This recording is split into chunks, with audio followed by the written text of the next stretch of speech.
கருணை தெய்வம் சிலுவையில் தொங்கும் காட்சியை பாரீரோ.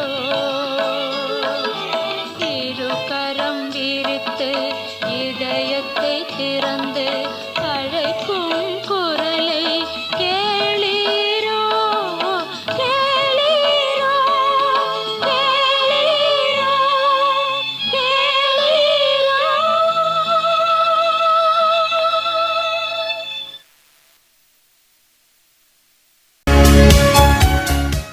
வணக்கம். இந்த நாளில் சின்ன சின்ன வெளிச்சங்களில் இன்னொரு புதிய சிந்தனையை தெரிந்து கொள்வோம். இன்றைக்கு பெரிய வெள்ளிக்கிழமை.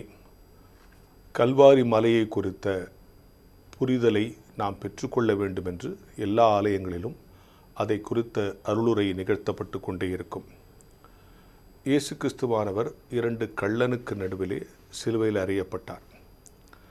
அந்த காட்சியை பார்க்கிற பொழுதெல்லாம் அதிலிருந்து ஒவ்வொரு முறை அந்த காட்சியை நாம் மனதிற்குள் உள்வாங்கிக் கொள்ளுகிற பொழுது பல உண்மைகளை அது நமக்கு தருகிறது. இந்த 2 கள்ளனும் ஏதோ தப்பு பண்ணி சிறைச்சாலையில் இருந்தான். சிறைக்கு போகிற வரைக்கும் அவன் என்ன நினச்சிக்கிட்டு இருந்தான், நம்மளையும் ஒரு நாள் இப்படி மரண தண்டனை கொடுத்துருவாங்க, நம்ம மரணமும் 100 கைதிகளில் ஒன்றா போய்டும் நினச்சான். ஆனால் இப்படி ஒரு ஹிஸ்டாரிக்கல் ஈவெண்ட்டோடு அவனுடைய மரணம் இணைக்கப்படும் என்று அவன் நினைச்சிருக்க மாட்டான் இல்லையா. இப்படி ஒரு இடத்துல இப்படிப்பட்ட ஒருத்தரோடு நம்மளை சேர்த்து அறைவாங்கலாம் அவன் நினச்சிருக்க மாட்டான். ஜெயிலுக்கு வந்துட்டோம், நம்மளையும் ஒரு நாள் மரண தண்டனை கொடுத்துருவாங்க, செத்து போயிடுவோன்னு நினச்சிக்கிட்டு தான் இருந்தான். ஆனால் அவனே எதிர்பார்க்காத ஒரு மாற்றம், அவனுடைய மரணம் பல்வேறு இன்றைக்கும் பேசப்படுகிற அவர்கள் இயேசு கிறிஸ்துவை பற்றி பேசும்போதெல்லாம் அந்த 2 கள்ளனை பற்றி நம்ம பேசுகிறோம். ஒன்று, அவனே எதிர்பார்க்காத ஒரு திருப்பம் அவன் வாழ்வின் இறுதியில் வந்தது. அடுத்தபடியாக இயேசு கிறிஸ்துவனுக்கு பக்கத்தில் இருக்கான் இல்லையா. நிறைய பேர் அவரை பார்க்க முடியாமல் இருக்கலாம். அந்த சிலுவையில் அவர் தொங்கும்போது கூட ஒரு முகத்தை பார்க்க முடியாது, மேலே உயரத்தில் இருக்கும். ஆனால் அவன் பக்கத்தில் இருக்கிற ஒரு வாய்ப்பு அவனுக்கு கிடைச்சது. 2வது. 3வது, 2 பேரும் அவரோட பேசினாங்க இல்லையா. எவ்வளோ பேர் பேசியிருக்காங்க. ஆனால் இவங்களுக்கு 2 பேருக்கும் கடைசியில் அப்படி ஒரு வாய்ப்பு கிடைச்சது. வாழ்வின் கடைசியில் அவனுக்கு இயேசு கிறிஸ்துவான பக்கத்தில் இருக்கிற வாய்ப்பு, பேசுகிற வாய்ப்பு 2 கள்ளனுக்கு கிடைச்சது. ஒருத்தன் அதை பயன்படுத்திக்கிட்டான். எனவே அவன் பக்கத்தில் இருக்கிற வாய்ப்பை ஒரு கள்ளன் பயன்படுத்தி கொண்டான். பேசுகிற பொழுது அவன் ஒரு வாய்ப்பை பயன்படுத்தி கொண்டான். இது நம்ம எல்லாருக்கும் தெரிஞ்ச ஒரு செய்தி. இன்னொன்று என்னென்னா, இவங்களை கள்ளனோடு அறையிறதுக்கான நோக்கம் என்ன நோக்கம், எப்படியாவது இவரையும் கள்ளனாக காமிச்சிடணும். அவங்க இவருடைய மரணத்தின் மூலமாக ஒரு சிம்பத்தி கிரியேட் பண்ணி இவர் பெரிய தியாகி ஆகிடக்கூடாது. சாகும்போது கூட அவர் 2 கள்ளனுக்கு நடுவில் வச்சு அவருடைய மரணத்தை கூட கொச்சப்படுத்தணுங்கிறது அவங்களுடைய நோக்கம். அதனால தான் 2 கள்ளனுக்கு நடுவில் கொண்டு வந்து விட்டாங்க. ஆனால் என்ன நடந்துச்சு, கள்ளனோட சேர்த்து இவரையும் கள்ளனாக்க வச்சாங்க. கள்ளனுக்கு மீட்பராக அவர் அங்கே காட்சி தந்து விட்டார். இதுதான் அங்கே அவங்களே எதிர்பார்க்காத ஒரு ட்விஸ்ட். அவரும் கள்ளனாக ஆயிடுவார், இவரும் திருடனாக இருக்கிறார்ப்பான்னு எல்லாரும் பேச ஆரம்பிச்சிடுவாங்கன்னு நினச்சா அந்த திருடனுக்கு மீட்பை கொடுக்குறார். இன்னொரு அருமையான நுட்பமான ஒரு விஷயம் கவனிங்க.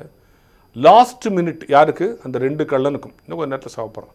லாஸ்ட் மினிட் ஜீசஸ் கிரைஸ்டுக்கும் அது லாஸ்ட் மினிட் தான். அவர் ஊழியத்தை முடிக்கிற last minute.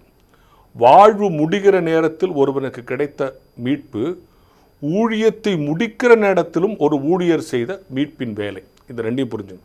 Watts last minute, எல்லாம் முடிய போகுது அப்படின்னு நினைக்கிற நேரத்தில் ஒரு பெரிய ஆச்சரியத்தை அவன் பார்த்தான். இயேசு கிறிஸ்துவன் இப்போ நம்மளை சிலுவையில் வச்சுட்டாங்க, இவ்வளோ நாளும் ஊழியம் செஞ்சிட்டோம், பிதா எதுக்கு அமிச்சாரோ எல்லா ஊழியமும் நம்ம செஞ்சிட்டோம், இந்த நேரத்தில் ஒரு ஆத்மா நம்ம ஆதாயப்படுத்தணுமா அப்படின்னு அவர் நினைக்கல. வாழ்வின் முடிகிற நேரத்தில் கூட தன் ஊழியத்தை நிறைவேற்றினார். ஒருவேளை இவனை மீட்டத்தினால தான் முடிந்ததுங்கிற வார்த்தை அவர் சொல்லியிருப்பார் பொழுது, அப்பா கடைசி வரைக்கும் நான் இந்த மனு குலத்தை மீட்கிற வேலையை செஞ்சுட்டேன், முடிஞ்சிச்சு. ஒருவேளை இவனை மீட்காமல் இருந்தால் முடிஞ்சது சொல்லியிருக்க மாட்டேன் பொழுது, ஐயோ அந்த நேரத்தில் ஒருத்தர் நம்ம மிஸ் பண்ணிட்டோமேனு கூட நினச்சிருப்பார்ல. இப்படி யோசித்து பாருங்கள். எனவே 3 விஷயம்: கள்ளனே எதிர்பார்க்காத திருப்பம், பக்கத்தில் இருக்கிற வாய்ப்பு, பேசுகிற வாய்ப்பு, இருவருக்கும் கிடைத்தது. ஒருவன் பயன்படுத்தி கொண்டான். கள்ளர்களுக்கு மத்தியில் அவரை கள்ளனாக்க வேண்டும் என்று திட்டமிட்டார்கள். கள்ளனுக்கு மீட்பு கொடுத்து கடைசி நிமிடத்திலும் தன் ஊழியத்தை நிறைவேற்றினார்.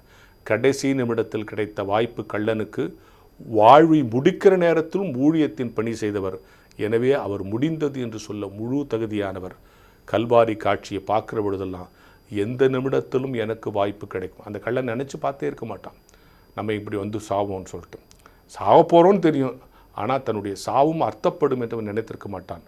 பக்கத்தில் கிடைக்கிற வாய்ப்பை அவன் பயன்படுத்தி கொண்டான். எனவே நம்முடைய வாழ்க்கையிலும் எந்த நிமிடத்திலும் கடவுள் இடைபடுவார். கடைசி நிமிடத்திலும் நம்முடைய வாழ்வின் மிக மாற்றங்கள் வரும். இயேசு கிறிஸ்துவிடத்திலிருந்து கற்றுக்கொள்ள வேண்டிய இன்னொரு விஷயம், வாழ்வின் முடிகிற நேரத்தில் கூட ஊழியத்தை நிறைவேற்றுகிற ஒரு ஊழியராக காட்சி தருகிறார். அவர் சொல்லுகிறார், முடிந்தது. நான் பிதா எனக்கு எந்த வேலை கொடுத்து அனுப்பினாரோ அந்த வேலையை முடிந்தது என்ற சொல்லின் பொருள் இந்த கள்ளனை மீட்டதின் திருப்தியாக கூட இருக்குமோ என்கிற ஞான வெளிச்சத்தோடு இந்த நாளை தொடங்குவோம். பிதாவாக்கிய கடவுளிடமிருந்தும் குமாரனாகிய இயேசு கிறிஸ்துவிடம் உங்கள் யாவருக்கும் கிருபையும் சமாதானம் உண்டாயிருப்பதாக. ஆமேன். அன்புக்குரிய வான்மலர் நேயர்களே, உங்கள் யாவரையும் தொலைக்காட்சியின் வழியாக சந்திப்பதில் மிக்க மகிழ்ச்சி அடைகிறேன். இந்த நாளில் விசேஷமாக குட் ஃப்ரைடே செய்தியை உங்களோடு நான் பகிர்ந்து கொள்ளப் போகிறேன். குட் ஃப்ரைடே என்று சொல்லும் பொழுது நல்ல வெள்ளி என்றும் புனித வெள்ளி என்றும் துக்க வெள்ளி என்றும் ஆசரிக்கப்படுகின்ற ஒரு நாள் என்பது நாம் யாவரும் அறிந்திருக்கிறோம். குறிப்பாக இந்த நாளிலே ஆண்டவர் இயேசு கிறிஸ்துவின் மரணத்தை குறித்தும், அவர் சிலுவையில் அறையப்பட்டார், மரித்தார், அடக்கம் பண்ணப்பட்டார் என்ற நிகழ்வுகள் உள்ளடக்கிய ஒரு நாள் தான் இந்த குட் ஃப்ரைடே. ஒருவேளை இந்த குட் ஃப்ரைடேலே குறிப்பாக நாம் கருப்பாடை அணிந்து துக்கத்தை அனுஷ்டிக்கும் வண்ணமாக துக்க நாளாக இதை அதிகமாக எடுத்துக்கொள்கிறோம். ஒரு சில போதகர்களும் கூட கருப்பு அங்கியை தரித்துக் கொள்வதையும் கூட நாம் பார்க்க முடியும். இதோடு கூட விசேஷமாக இந்த குட் ஃப்ரைடே அன்று துக்க கஞ்சி என்று ஒரு கஞ்சி ஆயத்தப்படுத்துவார்கள். ஆகவே இது ஏதோ ஒரு ஒவ்வொரு ஆண்டும் வந்து போகிற சடங்காக நாம் கொண்டாடி கொண்டிருக்கிறோம்.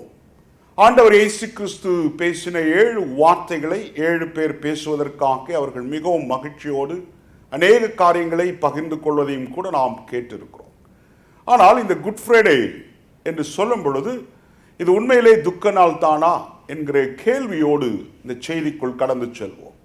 குட் ஃப்ரைடே என்ற ஒரு வார்த்தைக்கு குறிப்பாக ஒரு திருவசனத்தை சொல்ல வேண்டுமானால் யோவான் 3:16 மிக அழகாக அதை முழுமையாக்க விளக்கம் போட்டு காட்டுகிறார். கடவுள் தம்முடைய ஒரே பேரான குமாரனை விசுவாசிக்கிறவன் எவனும் கெட்டு போகாமல் நித்திய ஜீவனை சுதந்திரித்துக் கொள்ளும்படி இவ்வளவாய் உலகத்தில் அன்பு கூர்ந்தார் என்று யோவான் அடிகளார் சுட்டி காட்டுகிறார். கடவுளுடைய அன்பு முழுமையாக வெளிப்படுத்தப்பட்ட ஒரு நாள் தான் குட் ஃப்ரைடே. கடவுள் தமது அன்பை, மனுக்குலத்தின் மேல் கொண்ட அன்பை ஆண்டவர் இயேசு கிறிஸ்துவின் சிலுவை மரணத்திலே வெளிப்படுத்தி காட்டுகிறார். கிறிஸ்து தமது சிலுவை மரணத்தின் வழியாக கடவுளின் அன்பை விளங்க பண்ணினார் என்று சொல்லுகிறார். விளங்க பண்ணினார் என்று சொன்னால் முழுமையாக விளக்கம் போட்டு காட்டினார். கடவுளுடைய அன்பை விளக்கி காட்டுவதற்கு சிலுவை மரணம் என்று மிக அழகாக நாம் புரிந்து கொள்ளக்கூடிய நாள் தான் குட் ஃப்ரைடே.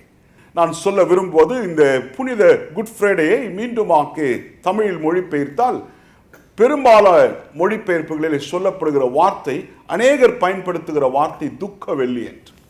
ஒரு துக்க வெள்ளி, யாருக்கு துக்கம்? ஒரு நமக்கா? அல்ல. திருவார்த்தை சொல்லுகிறது, ரட்சிக்கப்படுகிற நமக்கோ அது தேவ வல்லமையா இருக்கிறது. சிலுவை மரணம், சிலுவை பற்றிய உபதேசம் கெட்டு போகிறவர்களுக்கு பைத்தியமாகும், ரட்சிக்கப்படுகிற நமக்கோ அது தேவ வல்லமை என்று திருவார்த்தையிலே சொல்லப்பட்டிருக்கிறது. ஒருவேளை அருமையானவர்களே, இந்த தேவ வல்லமையான இந்த சிலுவை மரணம் நமக்கு மகிழ்ச்சி தருகிறது, நம்மை புனிதராக்கி இருக்கிறது. ஆனால் சிலருக்கோ துக்கத்தை தருகிறது. யாருக்கு என்று சொன்னால், இந்த உலகத்தின் அதிபதி என்று ஏமாற்றி கொண்டிருக்கின்ற பிசாசானவனுக்கு துக்கம். ஏனென்றால் இந்த சிலுவை மரணம் அவனுக்கு கொடுக்கப்பட்ட சவுக்கடி, அவனுடைய தோல்வியை காண்பித்த சிலுவை மரணம். ஆகவே அவனுக்கு அது துக்கவெள்ளி. அதோடு கூட பாவத்திற்கு துக்கவெள்ளி. அடுத்ததாக மூன்றாவது மரணத்திற்கு துக்கவெள்ளி. மரணமே உன் ஜெயம் எங்கே, மரணமே உன் கூர் எங்கே என்று சொல்லி ஆண்டவர் இயேசு கிறிஸ்துவின் மரணம் பாவத்தின் சம்பளம் ஆக்கிய மரணத்தை முழுமையாக்க மாற்றியிருக்கிறது. ஆகவே அருமையானவர்களே, இந்த துக்கவெள்ளி நமக்கல்ல, பாவத்திற்கும் மரணத்திற்கும் பாவத்தை தூண்டுகிற பிசாசுக்கும் தான் இது துக்க வெள்ளி என்பதை நாம் உணர்ந்து கொள்வோம். நமக்கு இது கடவுளின் வெள்ளி, காட்ஸ் ஃப்ரைடே. அடுத்ததாக புனித வெள்ளியாக்க இந்த நாளை பார்ப்போம். சிலுவை பார்க்கும் போதெல்லாம் இந்த சிலுவை மரணத்தின் வழியாக கடவுள் என்னை அவருடைய பிள்ளையாக ஏற்றுக்கொண்டிருக்கிறார் என்பதை அறிந்து மகிழ்ந்து இந்த நாளை கர்த்தருடைய சமூகத்தில் ஒப்பு கொடுத்து வாழ நாம் ஒப்பு கொடுப்போம். விதமாக ஒப்பு கொடுக்க கர்த்தர் நமக்கு உதவி செய்வாராக்கே. ஆமேன். நாம் செபிப்போம். கிருபையும் இரக்கம் நிறைந்த எங்கள் அன்பின் துரிய கடவுளே, இந்த அருமையான புனித வெள்ளிக்காக ஸ்தோத்திரிக்கிறோம். இந்த புனித வெள்ளிலே நீர் எங்களுக்கு சொன்ன சத்தியங்களுக்காக நன்றி படைக்கிறோம். கடவுளாக்கிய நீர் உமது அன்பை இந்த சிலுவை மரணத்திலே இயேசு கிறிஸ்துவின் வழியாக எங்களுக்கு தெளிவுபடுத்தி இயேசு கிறிஸ்துவிலே நீர் எங்களை புனிதராக்க மாற்றினரே ஸ்தோத்திரிக்கிறோம். தொடர்ந்து நாங்கள் உம்முடைய பிள்ளைகளாக மகிழ்ந்து தொடர்ந்து இந்த சிலுவை பார்க்கும் போதெல்லாம் ஆண்டவர் இயேசு கிறிஸ்துவுக்குள்ளாக்கே கடவுளின் அன்பை நாங்கள் பெற்றோம் என்று உணர்ந்து வாழ உதவி பாராட்டும். மீட்பு நாமத்தில் வேண்டுகிறோம் எங்கள் நல்ல பிதாவே. ஆமேன். அருமையானவராகிய இயேசு கிறிஸ்துவின் கிருபையும் பிதாவாகிய கடவுளின் அன்பும் தூயாவின் நல்லோரும் ஐக்கியமாய் நடத்தலும் உங்கள் யாவரோடும் எப்போதும் தங்கியிருப்பதாக. ஆமேன்.